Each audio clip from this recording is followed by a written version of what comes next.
Good afternoon, everybody. My name is Chris Wallace. I am a tournament catfisherman. We're doing a seminar today on catfish conservation. I'm with the Indiana Catfish Association.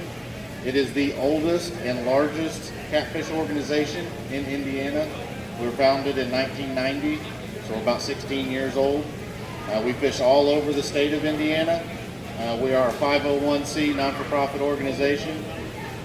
We do fish lakes, rivers, reservoirs, everywhere in the state. Today I'm going to be talking a little bit about the conservation aspect for catfish. It's a growing sport. If you actually look at the statistics, most states, catfish are in the top 5 species at least once or twice in there for the top sport fish. So they are getting to be a larger presence in the sport and recreational community. So we're having tournaments that are 180, 190 boats, starting these years. Last year was the biggest one we've ever had in the U.S., which is 182 boats. We have a Bill Dance tournament coming up. Bill Dance is big into catfishing as well. He's having a tournament down at the Bass Pro Shops, the new one in Tennessee that's in the Bass Pro Pyramid. Right behind it's the Mississippi. There's going to be a great big tournament coming up on that. What we have going on with the conservation is there's a big problem with commercial fishing. The commercial fishermen are targeting these large trophy catfish that are in our rivers and in our lakes, and they're putting their nets out and they're taking these large catfish out of our lakes. And what they're doing is they're not using them for food. They're not doing any of that. They're taking them and transporting them to pay lakes, and the pay lakes aren't really built to sustain a large trophy fish like that. So the fish only lives between 1 to 3 months or so in that pay lake. They don't live very long, so they constantly have a need to resupply. So these commercial fishermen are getting a very good premium for these fish to pay lakes, because the pay lakes charge money to not only fish for them, they also have gambling that they do to get into pots to catch a certain fish and whatnot. So there really is big money for the commercial fishermen to provide them to the pay lake. So they not only catch them, they truck them over to different states. They don't even just go to the pay lakes that are in this state. They might come and they'll come to the Ohio River or our inland waters like the Wabash and the White River, and they're going to take them fish and catch them in large hoop nets, and they're going to take them in their truck and haul them over to Ohio or haul them down to Kentucky, take them down there and let people fish for them until they die for a month or two. What people also don't know is at the pay lakes, they add chemicals into the water at the pay lake to force these fish to feed. And if you ever see pictures of people holding up fish at pay lakes, you can see that they're very sick looking. They have scars on their bodies. They just don't look healthy at all. And that's from the chemicals in the pay lake and not having a natural habitat in order to sustain such large fish. You see pictures of the guys holding up the fish in rivers. They're normally very healthy looking fish. The tournament guys, you'll see tournament fishing for catfish. A lot of people would say, well, you guys are doing a lot of damage as a tournament. So many fish are dying being caught. If you went to the tournaments, most of the tournaments that I'm in, there is a great expense taken to make sure that these fish are actually healthier than when we caught them.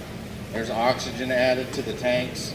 The tanks that we have, we don't use the little 20, 30-gallon tanks that are normally the standard boat tanks. We have large truck boxes that are normally 50-plus gallon live wells. So they have plenty of water, they have plenty of oxygen and air. But we have guys that'll, basically take 2 liters, freeze them.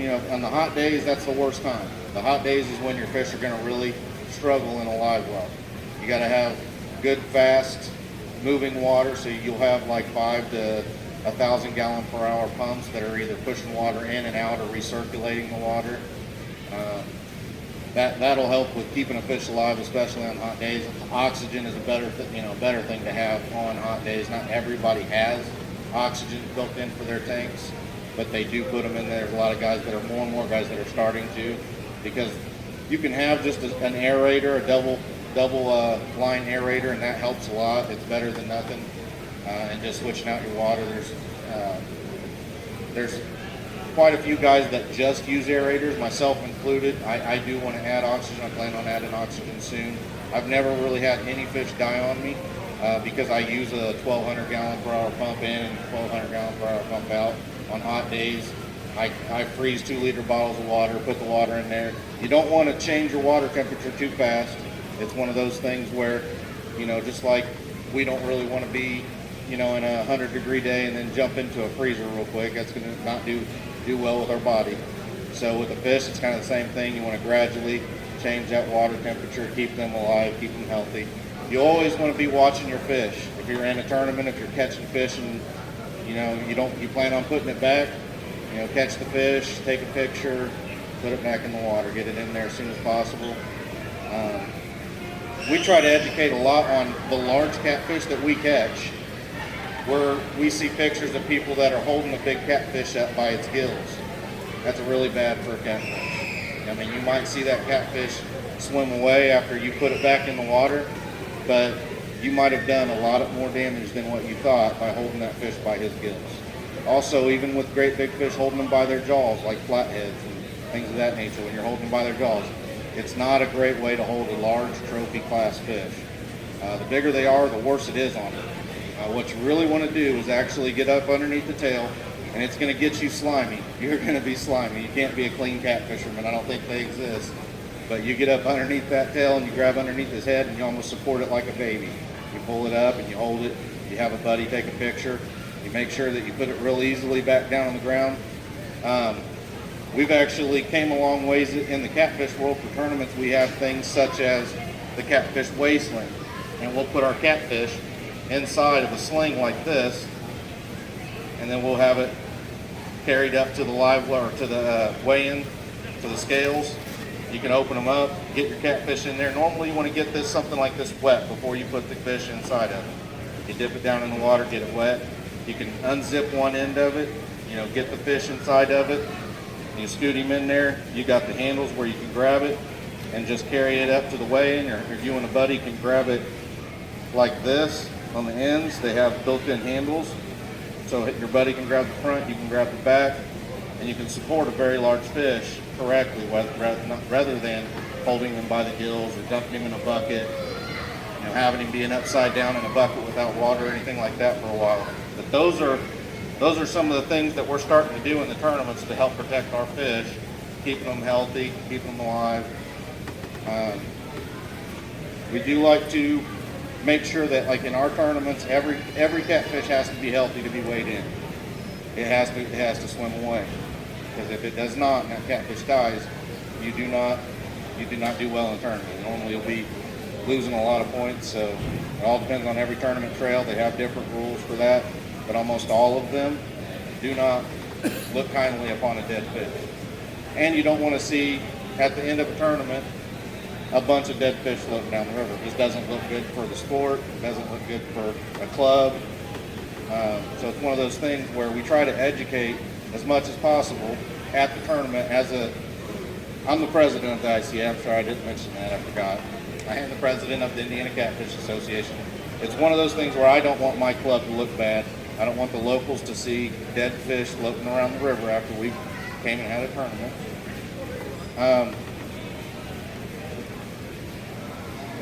One of the things that we're trying to do with the pay lakes and the commercial fishermen is stop the transport of transporting them across state lines. It's still not a fix for anything, but we've already got new regulations in. If you guys haven't seen the Indiana DNR fishing regulation book, right on the front, it says catfish rules. Got a guy holding a nice sized catfish.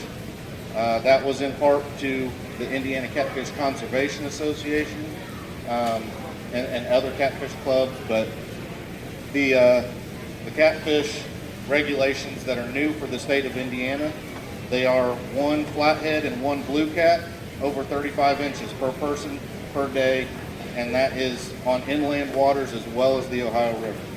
So it used to be the Wabash and the White River and all the inland waters in Indiana had their own set of rules, and the Ohio River had a different set of rules. Well, recently the Ohio River got the new set of rules with the same regulations, and we fought to get the same thing happening on the inland waters to protect them as well, because Me personally, being fishing as many tournaments as I do, I go through the Wabash River, I go through the White River, I see commercial fishing nets, and I see a lot of them, and I see the damage that they're doing firsthand in the rivers. I understand the guys have a job. I understand that they're trying to make a living, but I don't think that they should be able to do it on a public resource that is a catfish. I don't think that you should be able to go to a public waterway, take a fish to a small private pond in a different state, call it yours, and charge people to fish for it. It just doesn't seem right to me. That's what a lot of people are starting to see that. They're starting to understand it. So it's a winning battle. I think it's still a battle. We have a lot of way to go with some other regulations. The catfish themselves, I talked with the invasive species specialist with the DNR quite a bit. When they first started doing Facebook chats and things of that nature, they would talk about the first thing, the most important thing to them was the Asian carp. If you guys have seen the videos of the guys going down the river and the Asian carp jumping into the boat and hitting people, and there's guys that go out there and bow fish for them, but the Asian carp don't really have any natural predators besides the catfish. Catfish is about the only natural predator.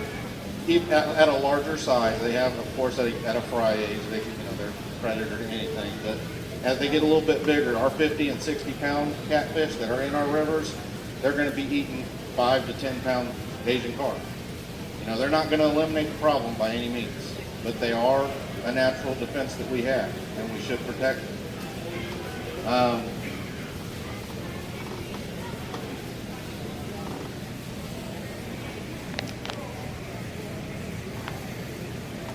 We did have a 1999 fish kill, if you guys remember that, out of Anderson on the White River. That's the thing that nobody expected, but it happened. And that hurt the population of every fish species in the White River, not only in Anderson, but very far down the White River. Something like that, compounded with the commercial fishing left unchecked, could be something that would never be able to rebound from. So it's something that you always have to keep in mind. If there's already damage being done, what happens if something else happens? Do you want your river to be fishable for your children and grandchildren? I do. I love taking my kids to the river, going to the river myself, and, buddies going out. So it's just those little things with the conservation aspect where you gotta make sure the commercial fishermen understand that we love fishing, we love our fish, and they need to be kept in check. And I think that that's starting to happen. They used to be able to take as many of the large catfish, small catfish that they wanted. They would take 1,000 small catfish, sell them off to be eaten. That's another thing. A lot of people don't realize that once these commercial fishermen catch these smaller catfish and they sell them off, they're catching them out of the White River who had a contaminated area, and there's fish consumption advisories. Yet you go to your bar restaurant or whatever, and you have a fish sandwich or a fish meal, and that's that fish that's been taken out of a contaminated river. It never has to be documented that it came from there. Nothing. They can buy their fish from the commercial fishermen, and that's just the way it works. It's one of the odd things in Indiana. Probably other states as well.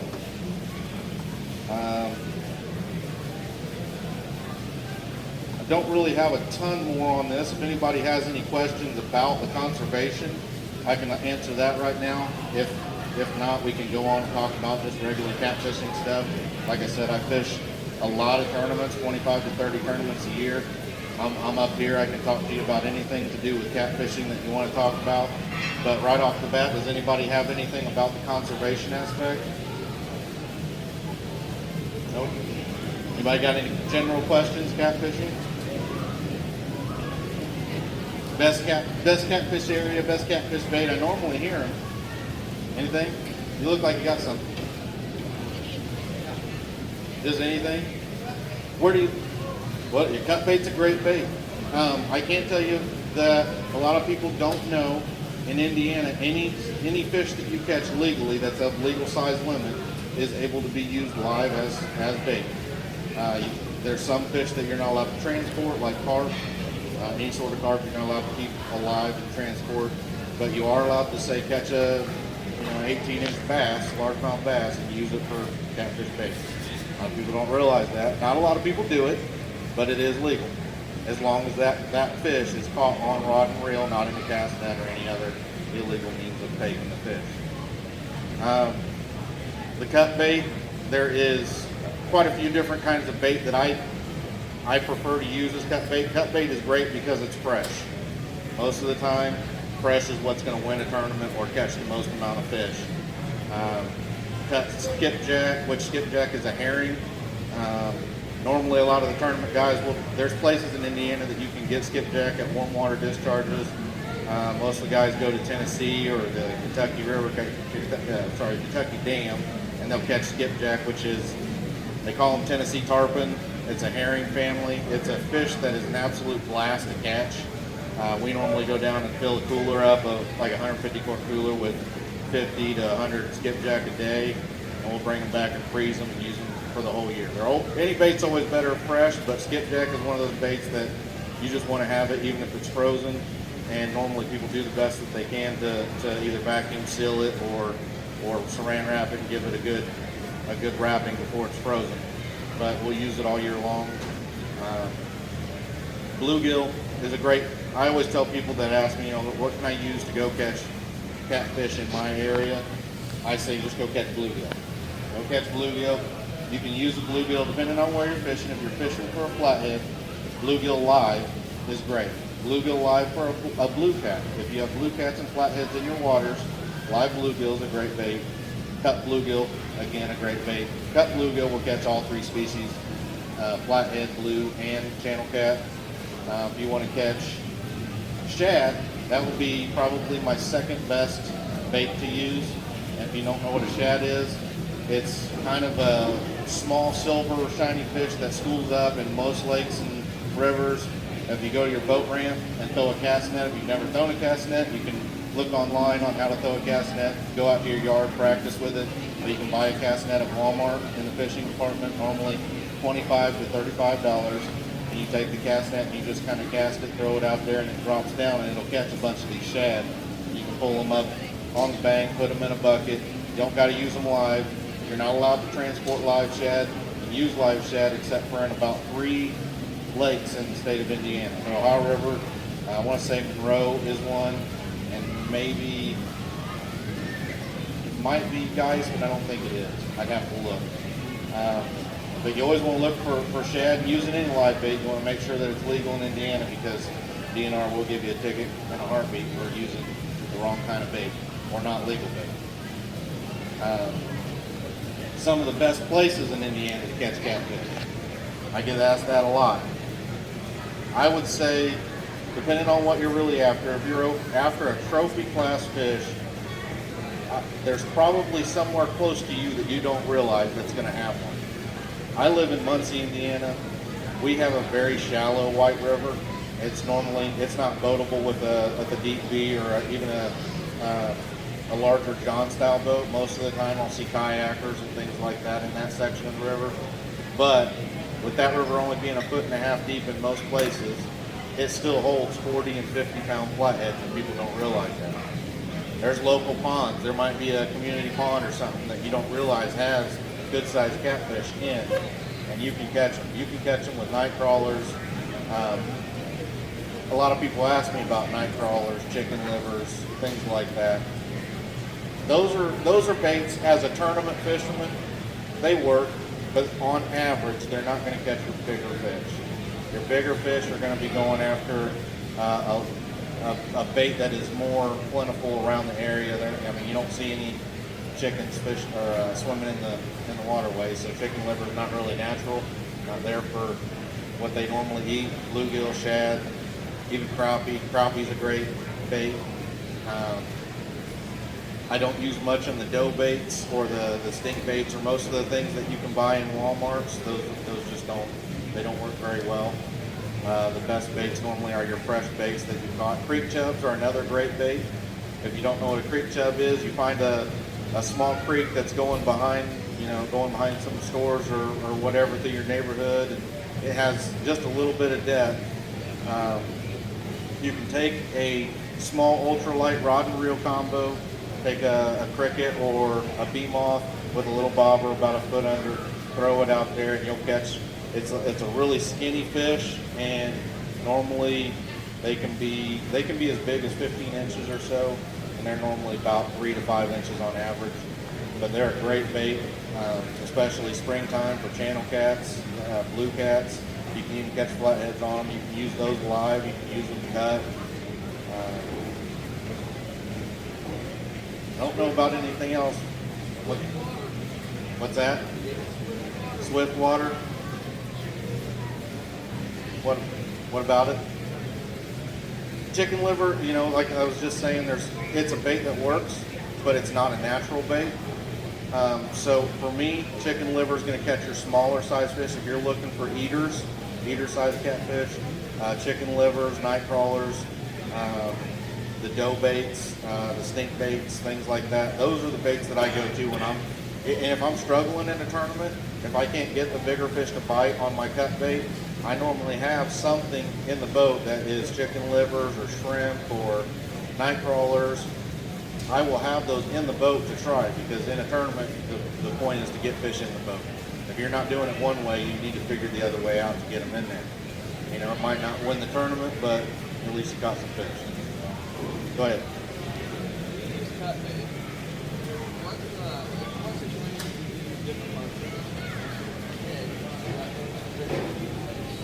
Okay, his question is, when I'm using cut bait, what determines what part of the body of the cut bait, like say the head or the midsection, or even the tail? Myself, everybody has a personal preference on cut bait. For me, the tail section, I normally cut a couple inches past the tail. The tail section is not ever used on my boat. The midsection, there's a few different cuts that you can actually do. You can actually just cut the head off, the tail off. Have like on a decent sized shad, you could have the head and the midsection be two different baits. Another thing you can do is actually cut above the gut sack of the shad or the bait fish and have a gut pocket, and that's the whole bait. That bait, the gut pocket bait, is actually one of my favorite baits. I cut the whole spine and everything out and just have a gut pocket. Gut pocket can produce, I've caught huge fish. A gut pocket and a head. With bigger fish, I've noticed that they seem to like heads. For me, it will depend upon what bites. I'll usually take a piece of each, and I'll have 3 poles out, and I'll have a head on one, I'll have a gut pocket on one, and I'll have a chunk on another, and I'll see what it bites on. And then after a couple of fish, if I notice they're only wanting heads, I'll try to go and just chop the heads off all my bait and have my heads ready to go. And it's trial and error.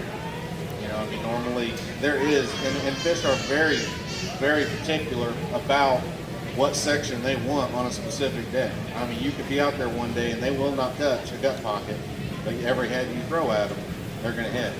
And they could be very specific on what kind of head. They might not want a skipjack head or a shad head. They might want a bluegill head.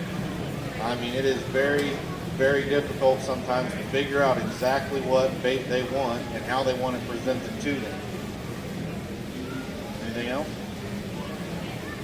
What's that? Special lake to go to in the state, in Indiana, or where at? Is anywhere? Some of my favorite lakes in Indiana are, I would say, Morse for channel cats. Morse has some very large channel cats. I think our club records have always came from Morse, and that's 15, 16 pound channel cats. That's good sized channel cats for our state. I normally only catch 3 to 4 15 to 16 pound channel cats a year, and I do a lot of fishing. For flatheads, I would say between Duffy's Landing, which is on the Ohio River, but for a lake, I would say Lake Monroe.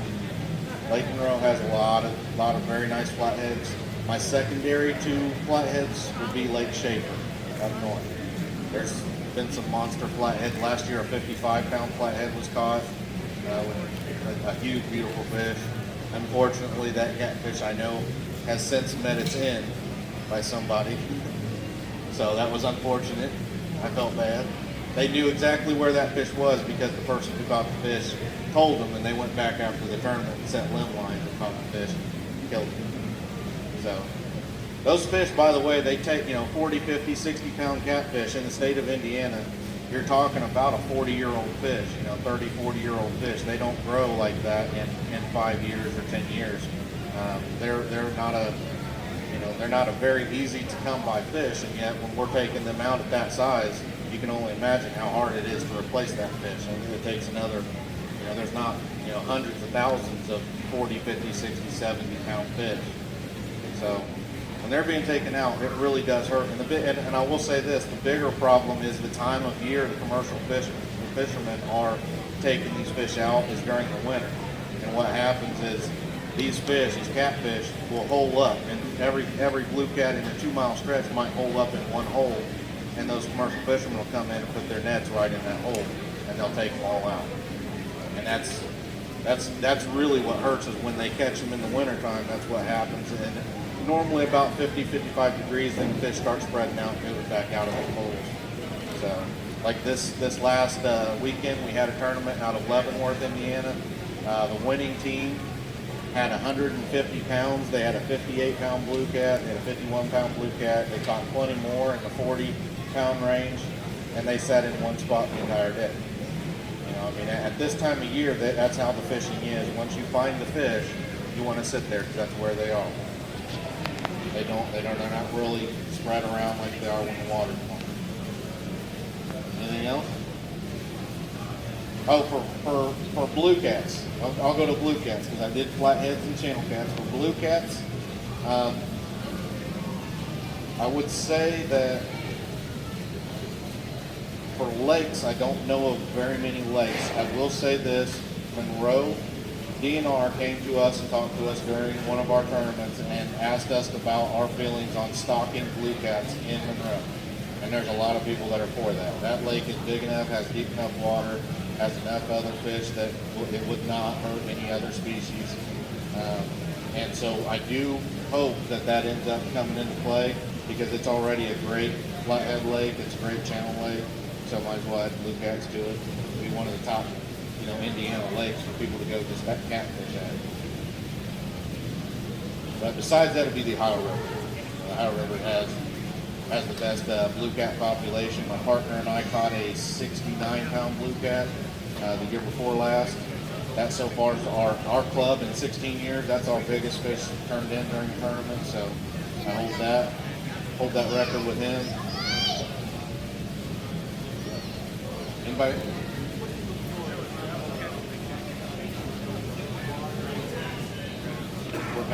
What kind of features do I look for where I think fish will be at?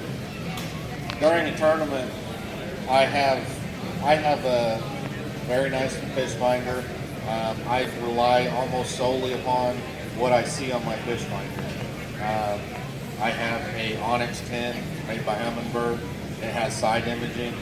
The side imaging is one of the technologies that's kind of changing the game in catfishing and fishing in general. When you're running across the water and you see an entire tree. Before, if you didn't have side imaging, you might think that's a big pile of fish, because that's what's going to show up on your 2D sonar. It's going to look like a bunch of arches on your fish finder. You're going to think, oh, that's all kinds of fish right there. So you're going to pull up over it. You're going to drop your lines down and most likely get tangled up and snagged, because that's not a bunch of fish. That's a tree. On your side imaging, when you go across it, it plain as day shows you there's a tree. It looks like a tree, it shows you the tree, and you can actually, if your settings are set correct and the speed is correct and everything like that, you can actually see fish in the tree. You'll see they look like dots on my side imaging and my sonar, so I can see, like, in between the limbs, it looks like there's a bunch of crappie sitting in that tree. Or underneath of it, I see a big old dot with a shadow underneath it. I'm like, that looks like a big flathead or, a big catfish that's sitting underneath that tree holding out, So that's what I completely rely upon my fish finder to tell me what is around, what I'm looking for. And it really, there's a lot of people that will go to the same spots, spot that they caught one fish before, and in a tournament, that's not going to do you very well. Normally you want, especially in river systems, the structure changes quite a bit. with the flooding or whatnot that happens, it pushes trees off, it pushes a sandbar in. It really changes the overall structure of the bottom quite a bit, so you really want to look and see if you're seeing actual fish in that area. So it's up its game in the whole electronics market. If you're on the bank and you don't have electronics, you're not in a boat, and you're looking for something that is going to tell me I want to fish this area, blues like current. Blue catfish like current, so if you're in the Ohio River and you can find a place where you have a good amount of current, you might want to try that. If you want to look for flatheads, you want to look for nice log jams. You see a log jam that's up on the, say you're on the bank and there's a bridge right there, and then the logs have pulled up on that bridge piling, up on the front of it, right up in front of that. You can sit on the bank and you can cast a live bluegill or something up in front of that log piling. That's a good thing to do for flatheads. That's what I would look for along the banks. I would look for, say the river's normally about 2 foot deep, and you know that there's a 6 foot hole over here on one side. It might be right in front of you, but I would throw into that 6 foot hole. They're going to sit up in that and wait for the fish to come along and come over into that to eat. Anything else? Anyone have any questions on catfish?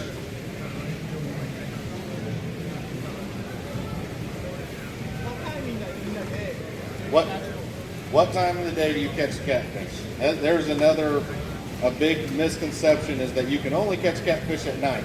That's not the case. You can catch catfish all day long, all night long. You can catch them.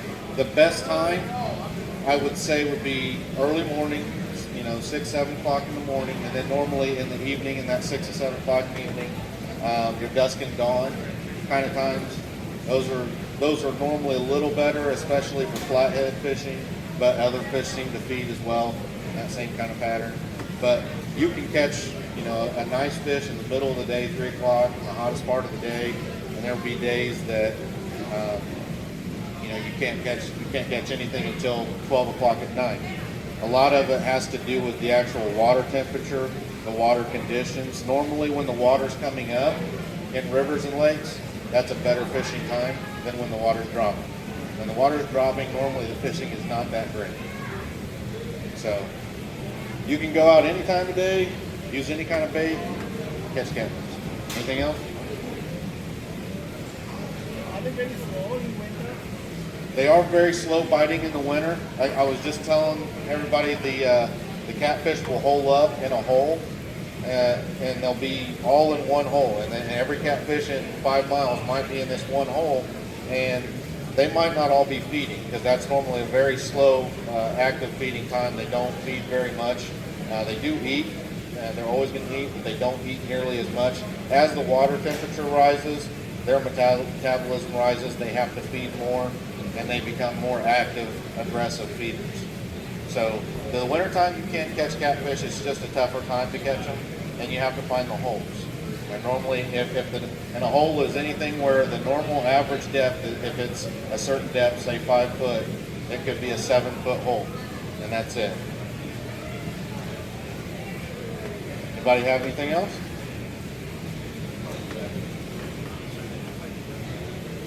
Certain type of weather. I've been out in some crazy weather. I've been out in some weather you probably should have never been out in the boat in. And, there's people that think that they're going to bite better when it's raining or if it's cloudy. I will say that to me, I do think an overcast day, cloudier day, they seem to bite a little better than they do when the sun is out full bright in the middle of the day. For whatever reason, that's my experience. That the cloudy, overcast days, rain doesn't stop them. It doesn't make them go any faster, feed anymore. Doesn't increase your chances of catching fish. I think the hotter days, it's just for tournament catfish fishermen. It's the only problem is catching them, and when you do catch them, keeping them alive because so many live wells, your oxygen dissipates faster in hotter water than it does cold water. So, but as far as weather goes, I think if you're willing to be in it, it's a good time to go fishing. But I'm out, like I said, I've been out in some really, really bad weather. I've seen some lightning hitting 2 and 3 miles away from me, and I'm just like, oh, I just won't touch a rod. I'll be okay. Any other questions? If anybody wants one of the new Indiana regulation guides, I have a few of them up here. If you want to look at the Asian carp, I have a DNR's billboard up here that you can take a look. The Asian carp look a lot like a shad, so a lot of people will misidentify them. The baby Asian carp is very, very similar to a shad, but just always remember that you can't take any of them alive. So as soon as you get them, put them in a bucket with no water, put them on some ice, something like that. But if anybody has any other questions, I'll be up here. Come up and talk to me. I'm gonna go ahead and take it off. Thank everybody for listening.